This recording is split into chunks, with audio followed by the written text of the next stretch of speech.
Bismillahirrahmanirrahim. Alhamdulillahirabbil alamin. Allahumma shalli wa sallim ala sayidina Muhammadin miftahi babi rahmatillah adada ma fi ilmillah salatan wa salaman daimaini bidawami mulkillah wa ala alihi wa sahbihi. Assalamualaikum warahmatullahi wabarakatuh. Selanjutnya adalah rencana ke Mesir kembali. Rencana ke Mesir yang kedua kali. Tentu kita tahu, tidak mungkin langsung balik, nggak mungkin. Butuh istirahat, hidup dulu, menikmati gandum. Ini kan waktu nih semua nih, waktu. Bisa kita bayangkan Nabi Yusuf nih di Mesir seperti apa? Balik enggak ya? Balik enggak ini? Kapan ini aku bisa ketemu adikku Bunyamin? Kapan aku bisa ketemu ayahku? Kapan saya bisa ketemu ibu tiri saya, bisa kumpul lagi, Allah, kapan ini? Lagi membayangkan kembali enggak ya? Wah, tapi saya sudah nyusun rencana yang bagus. Ini rencana ini kalau menurut ilmu yang saya miliki nggak mungkin meleset. Tapi ya semua dengan takdirnya Allah Ta'ala. Ya hanya Allah yang bisa ngatur semuanya ini. Ya Allah tolong, ya Allah, jadikan mereka kembali kepadaku. Nabi Yusuf ini di Mesir kurang lebih seperti itu. Ya kurang lebih seperti itu sambil melakukan tugasnya. Sebagai kepala negara, ya, mengatur logistik dan lain sebagainya, punya rasa rindu yang sangat berat kepada ayahnya dan semua saudaranya, khususnya Bunyamin. Ya khususnya Bunyamin. Nabi Yakub alaihissalam kemudian menyetujui putra-putranya untuk berangkat lagi ke Mesir. Ini kondisi Nabi Yusuf seperti itu, Nabi Yakub kondisinya juga sama. Sama bagaimana? Ini saya akan kehilangan Bunyamin beberapa waktu. Bunyamin mau pergi ke Mesir ini. Ini selamat enggak anak ini? Ini nanti di jalan ada halangan tidak ini? Kira-kira ketemu saya lagi atau tidak ini? Ini kalau biar selamat ya saya harus mengatur semuanya. Anak saya ini selamat gimana caranya? Enggak hilang semuanya. Enggak hilang satu. Semuanya selamat, caranya gimana ini? Maka Nabi Yakub dengan cinta sama anak-anaknya memberikan pesan yang sangat indah kepada anak-anak beliau alaihi salatu wassalam ketika mau berangkat. Bagaimana? Pesan itu diabadikan di dalam surat Yusuf ayat 67. Wa qala ya baniya la tadkhulu min babin wahidin wadkhulu min abwabin mutafarriqah. Wa ma ughni ankum minallahi min syai' inil hukmu illa lillah. Alaihi tawakkaltu wa alaihi falyatawakkalil mutawakkilun. Kata Nabi Yakub alaihissalam, wahai anak-anakku, janganlah kalian masuk kota Mesir dari satu pintu gerbang. Masuklah kalian dari pintu-pintu gerbang yang berbeda-beda. Walaupun yang demikian itu, aku tidak bisa mempertahankan kalian sedikit pun dari takdir Allah. Keputusan itu hanyalah bagi Allah, kepadanya aku bertawakal dan kepadanya pula bertawakallah orang-orang yang bertawakal. Kalau kita baca terjemahan seperti ini ya kita nggak dapat feel-nya, nggak dapat rasanya. Ya nggak dapat feel-nya, nggak dapat rasanya. Makanya biasakan mulai sekarang untuk cari ya, tadabbur ayat-ayat Allah ini jangan dari terjemahan. Cari dari orang yang betul-betul mengupasnya. Biar kita ngerti. Sampai umur segini kita nggak tahu Al-Quran tuh penyesalan yang luar biasa. Kita nggak gunakan waktu kita untuk mengkaji isi Al-Quran tuh penyesalan yang luar biasa. Sementara yang lain tuh berita aja kita cari referensi banyak. Berita ini benar enggak ya? Cek, pengen lebih tahu, cek, pengen lebih tahu, cek, pengen lebih tahu. Tapi kenapa untuk kalamullah, wahyunya Allah Ta'ala kok kita enggak pengen tahu? Wahyunya Allah yang enggak mungkin salah, benar dan penuh dengan informasi yang luar biasa. Kenapa kita enggak pelajari benar-benar? Ini adalah salah satu kerugian kita selama ini. Makanya momen ini, momen Ramadan kali ini, dan lewat kajian ini saya pengen membuka sedikit cakrawala saya dan hadirin semuanya. Begitu indahnya Al-Quran. Begitu hebatnya Al-Quran, ya, begitu luar biasanya Al-Quran, agar kita muncul semangat untuk belajar ya, untuk belajar dan menggali, karena setiap kali kita pelajari satu ayat ini, akan merubah banyak sisi kehidupan kita, akan buat kita jadi lebih luar biasa, termasuk ini. Nabi Yakub alaihissalam adalah ayah yang sangat mencintai semua anak-anaknya, ya, ingat semua anak-anaknya, hanya saja cintanya pada Yusuf alaihissalam dan Bunyamin lebih dari yang lain. Karena memang ini nggak bisa diatur nih cinta dari Allah yang kasih. Ya Allah yang kasih. Saat itulah Nabi Yakub khawatir putra-putranya akan celaka. Putra-putranya akan kena masalah kalau masuk Mesir lewat satu pintu gerbang. Ya, ini 11-nya berangkat bareng ini. Kalau masuk Mesir lewat satu pintu gerbang, nanti akan timbul masalah melukai mereka. Apa masalahnya? Karena putra-putra Nabi Yakub alaihissalam adalah orang-orang yang tampannya luar biasa. Jadi yang tampan bukan cuma Nabi Yusuf. Nabi Yusuf itu yang paling tampan. Tapi jangan dilupakan, ini dari satu ayah yang sama. Jangan dilupakan, beda dengan kita ya. Mungkin kalau kita ini kakaknya ganteng, adiknya kok turunnya 50%. Nah ini kalau kita. Ya karena kita ya seperti ini. Kalau Nabi Yakub alaihissalam enggak, itu 12 ganteng semua. Ya siapa enggak pengen jadi mantunya Nabi Yakub ya. 12 ganteng semua, 12 yang ganteng semua. Cuma Nabi Yusuf tak tertandingi. Makanya dalam mimpi kan melihat 11 bintang. Cahayanya luar biasa. Aku melihat 11 bintang. Ini tafsirnya 11 bintang ini kan saya kemarin di awal nggak saya panjang lebarkan. Saya simpan dulu nanti buat akhir. 11 bintang. Luar biasa gantengnya. Nah, dalam Islam itu ada yang namanya penyakit al-ain. Penyakit al-ain.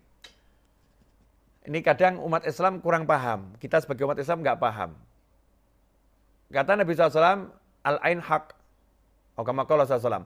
Penyakit ain itu nyata. Bukan rumor. Ya, itu nyata. Penyakit ain itu bukan cuman cerita. Betul-betul ada penyakit ain. Ain. Apa penyakit ain atau mata? Adalah penyakit yang timbul karena pandangan mata seseorang yang melihat dengan kekaguman atau melihat dengan kebencian.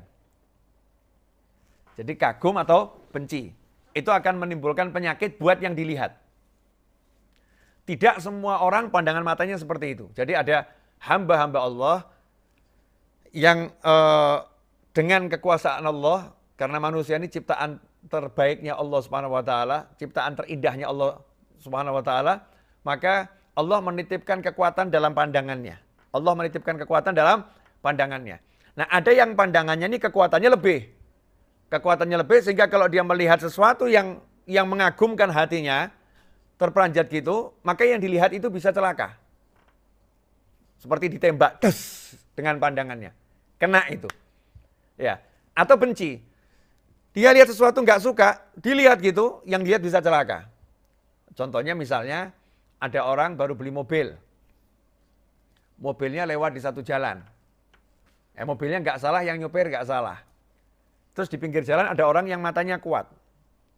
Ya, matanya kuat. Lihat mobil tadi, terperana, ya, kagum, kemudian ngomong. Kalau ini ya, kalimat-kalimat yang nggak jelas ini ya, mohon maaf. Ini saya contohkan kalimat yang nggak jelas. Gile bener, cakep bener tuh mobil, gile bener, ya, sama kagum itu ya. Nggak lama nih yang nyopir, tiba-tiba nyerempet. Ya, tiba-tiba lengah nyerempet. Padahal dia fit, handal, nyupirnya udah puluhan tahun. Parkir di belakangnya ada tiang bisa nggak kelihatan, padahal pakai kamera. Ya nggak kelihatan. Der, kenapa ini? Oh, kena matanya dia ini. Ini tadi habis dipuji-puji mobil ini sama dia. Nah, untuk menghindari agar nggak kena ain, kena mata, maka orang yang memuji diajarkan oleh Allah Ta'ala lewat Nabi Muhammad SAW di dalam Islam, kalau kita memuji sesuatu yang mengagumkan, ya mengagumkan, memuji sesuatu yang mengagumkan, atau dipuji sesuatu karena orang kagum, suruh mengucapkan Masya Allah. Masya Allah, la quwata illa billah. Masya Allah. Masya Allah udah cukup, apalagi ditambah Masya Allah, la quwata illa billah. Masya Allah. Dengan dipuji, luar biasa, tapi ada tambahan zikir itu, maka itu akan menjadi penjinak mata. Penjinak mata orang-orang yang punya kemampuan sehingga tidak melukai orang lain. Dan kalau ada orang muji kita ucapkan Masya Allah, Masya Allah. Ya. Kul, ucapkan Masya Allah. Makanya ada dua kalimat untuk memuji.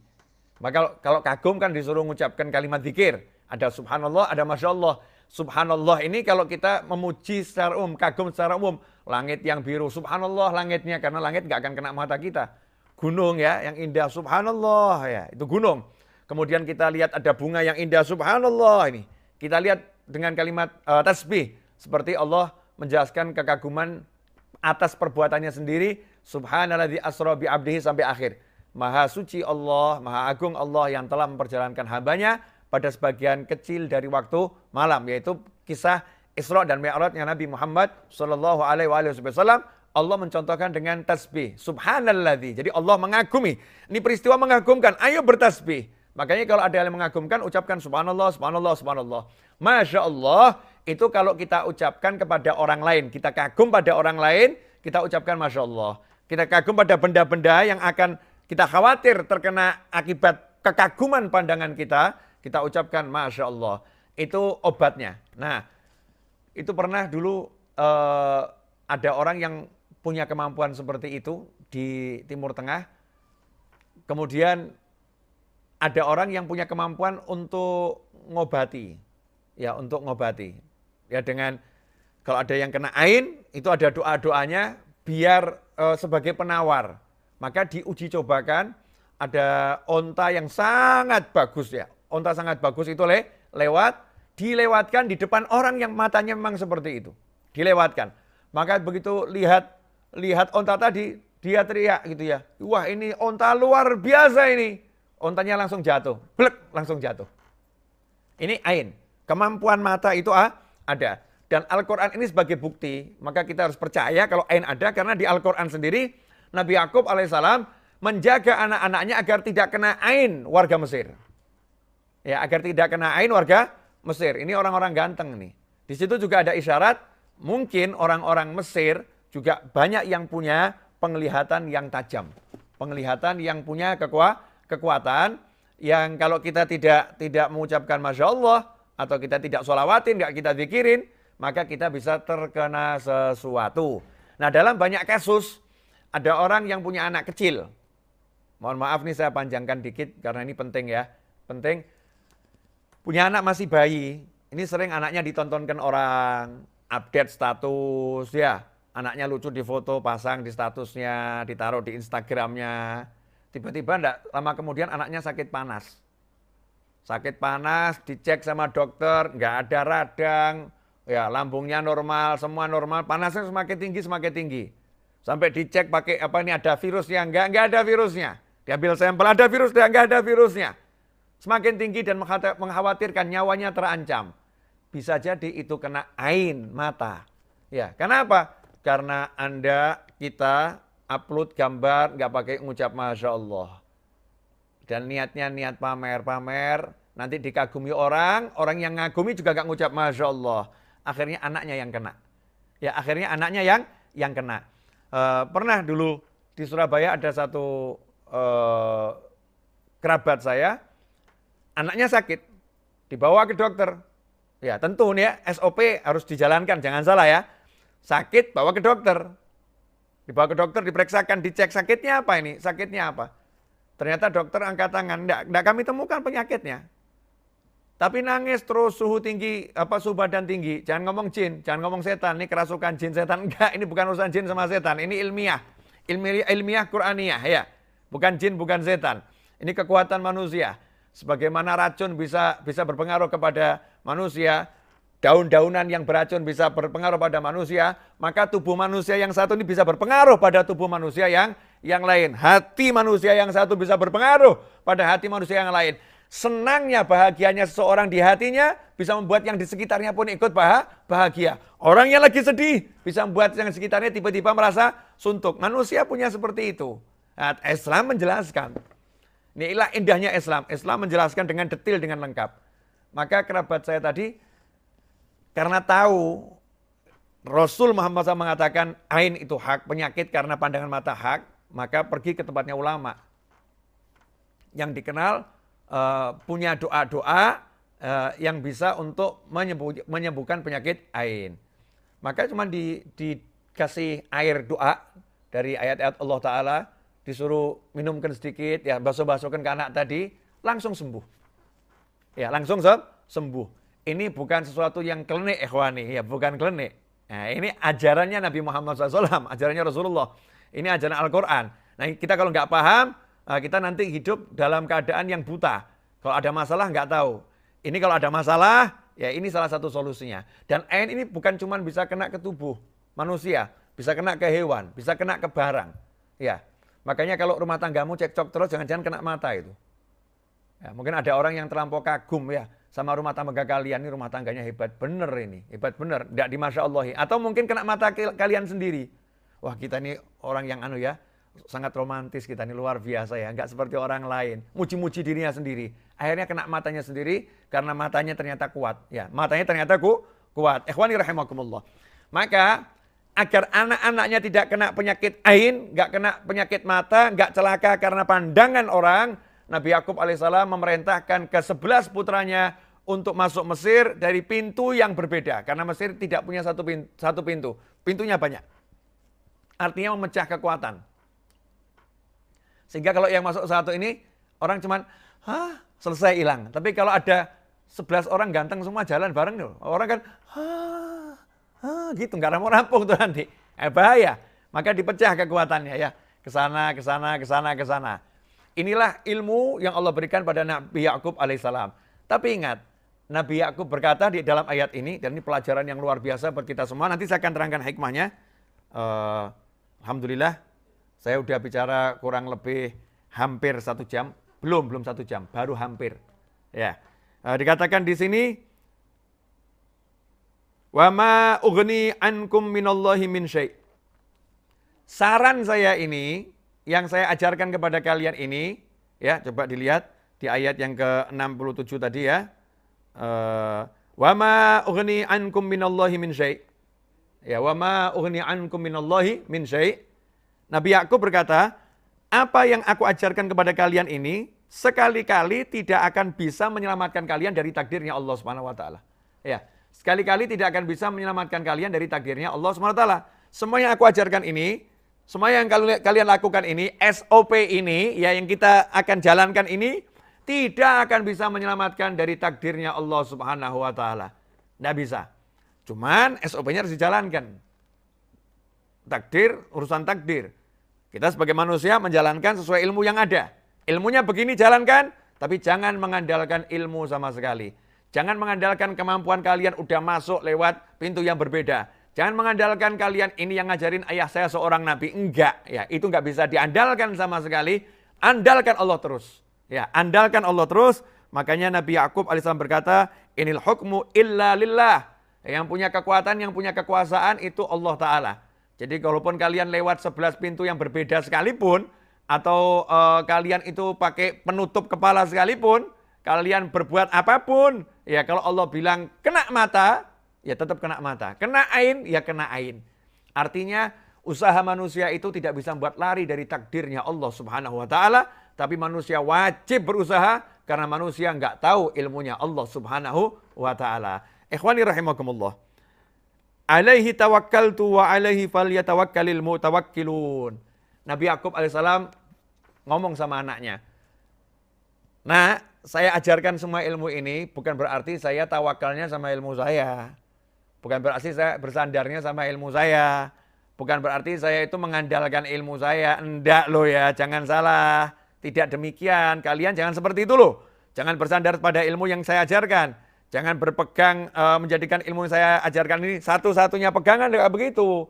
Nabi Yakub berkata, sesungguhnya alaihi tawakkaltu. Aku hanya bersandar, berpasrah, berpegang pada Allah Subhanahu wa taala, bukan pada ilmu yang kusampaikan tadi. Ya, tapi ilmu ini Allah yang ajari. Saya ajarkan, amalkan, tapi jangan dijadikan pegangan. Jangan bersandar dengan itu. Jangan bersandar. Hanya pada Allah lah bersandar, berpegang. Fa'alaihi falyatawakkalil mutawakkilun. Dan hendaknya semua orang yang mau berpegang, yang mau bersandar, yang mau menyandarkan diri pada sesuatu, yang mau berpegang pada sesuatu, yang mau menjadikan sesuatu sebagai wakilnya, pegangannya, maka hendaknya dia bertawakal, berpegang, bersandar hanya pada Allah Ta'ala. Itulah makna tawakal dijelaskan dengan lengkap di satu ayat ini. Allahu Akbar. One ayah, ayah wahidah, satu ayat menjelaskan makna tawakal yang benar. Sementara tawakal kebanyakan orang saat ini tawakal yang salah dan keluar dari syariat. Tawakal yang salah dan keluar dari syariat. Ya, ada orang kerja terus sampai nggak ikut pengajian, ya sholatnya nggak berjamaah, diingatkan sama temannya. Kamu itu sholat berjamaah, ya usahakan 5 waktu berjamaah, sempatkan untuk ngaji. Jawabannya, oh saya kan harus cari nafkah. Ya, saya harus cari nafkah. Saya nggak bisa hanya berpasrah, saya harus cari nafkah. Ini cari nafkahnya betul. Tapi kalau sampai nggak sholat berjamaah itu udah salah itu. Berarti dia mengandalkan, yang diandalkan itu adalah usahanya tadi, bukan Allah Subhanahu wa Ta'ala. Kalau diandalkan Allah Ta'ala, dia kerjanya sungguh-sungguh, tapi jamaah nggak akan hilang. Jamaah akan hilang, sholatnya akan sungguh-sungguh. Dia nggak pernah bersandar pada usahanya, ya, dan dia tidak akan takut ketika sholat akan kehilangan rezekinya. Karena dia menjalankan usahanya ya karena Allah, dia sholat ya untuk Allah. Sehingga jalan dua-duanya. Atau orang yang misalnya pakai mobil keluar dari rumah hujan deras, naik mobil. Logikanya, kalau naik mobil hujan deras kan nggak mungkin kehujanan toh. Nah, nggak boleh kita berpasrah biar tidak kehujanan. Saya akan naik mobil. Kalau udah saya naik mobil, saya pasti tidak akan kehujanan. Memastikan diri seperti itu, nggak minta tolong sama Allah SWT, maka ini kesalahan fatal. Itu bukan tawakal itu.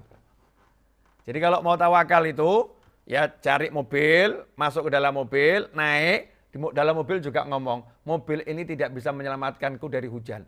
Yang bisa menyelamatkanku dari hujan adalah Allah Subhanahu wa Ta'ala. Bib, Ustadz, yai, udah dalam mobil kok. Masa bisa sih kehujanan? Tertutup rapat. Bisa, dan itu pernah saya alami. Itu pernah saya alami. Ternyata akhirnya mobil saya, ya bocor saudara-saudara. Mobil saya bisa bocor itu ya. Mobil bocor itu ya. Mungkin ada yang ngomong, kayak mobil Habib nggak bagus makanya bocor. Maaf, ya mobilnya bagus, tapi ternyata juga bocor. Ya, nggak ada jaminan bocor nggak bocor itu karena bagus nggak bagus. Kalau Allah mau bilang bocor, bocor ya ikhwani rahimakumullah.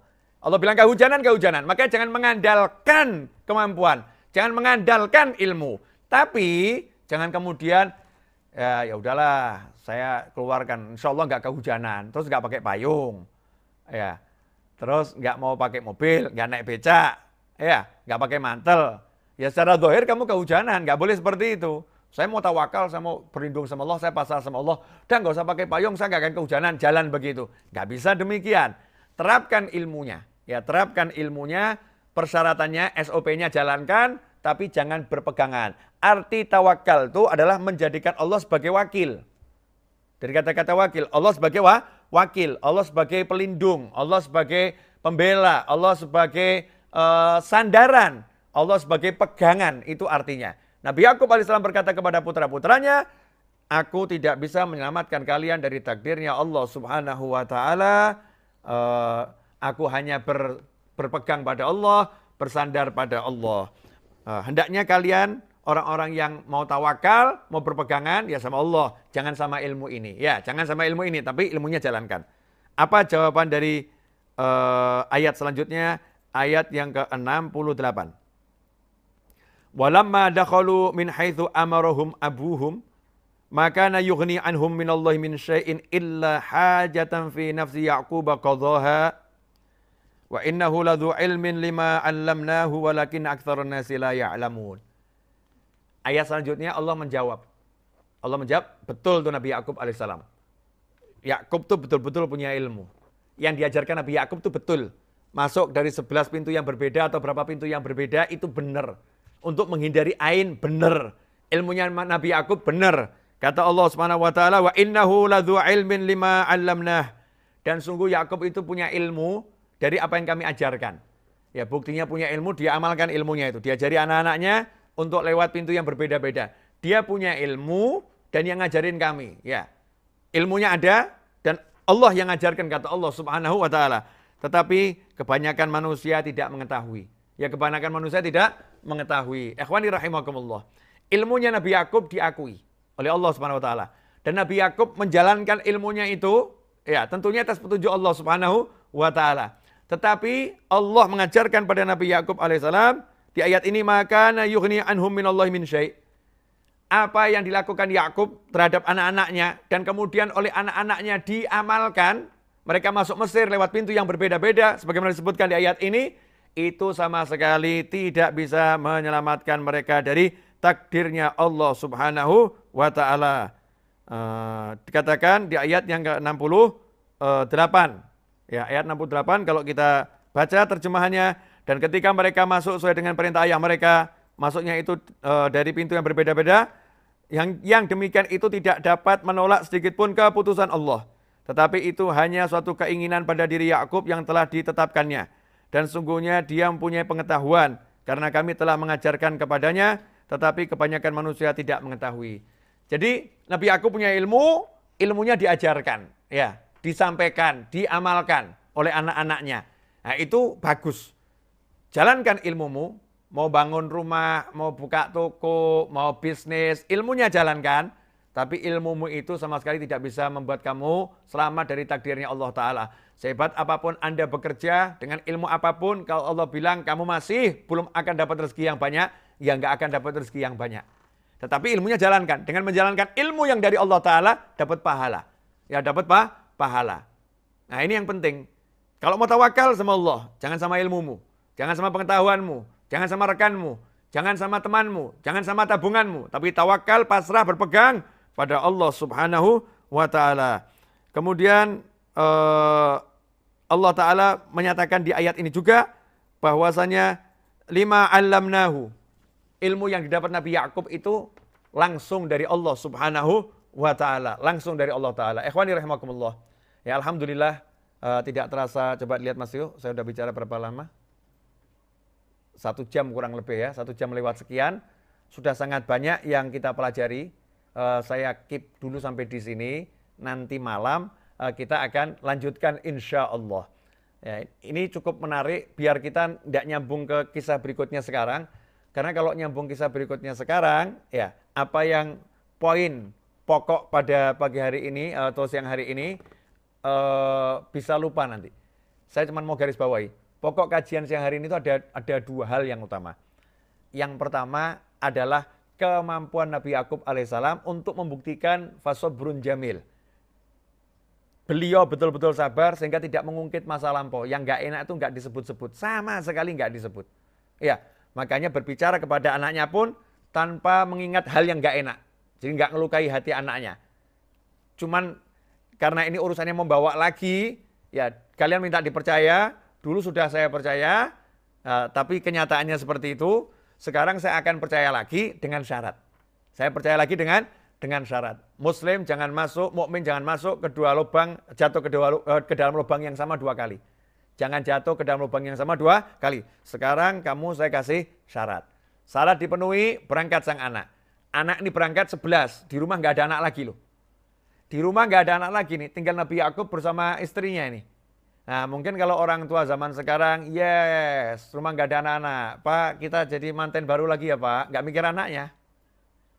Nggak mikir anaknya, bersenang-senang sama suaminya, bersenang-senang sama istrinya. Beban lepas, merdeka, kita bisa menjadi pasangan suami istri. Ya seperti dulu lagi, udah nggak usah mikir anak-anak. Ini kalau kita seperti itu. Beda dengan Nabi Yakub alaihissalam, yang dipikirkan anaknya ini. Ini nggak ada anaknya, ini 11 pergi semua, gimana cara mereka selamat? Maka untuk menyelamatkan anaknya, Nabi Yakub mengeluarkan semua ilmunya. Semua ilmunya dikeluarkan. Ya. Apa itu? Ini yang paling bahaya adalah mereka 11 orang. Kalau ada ngadepin musuh-musuh biasa, musuh zahir kelihatan cukup kuat untuk melawan.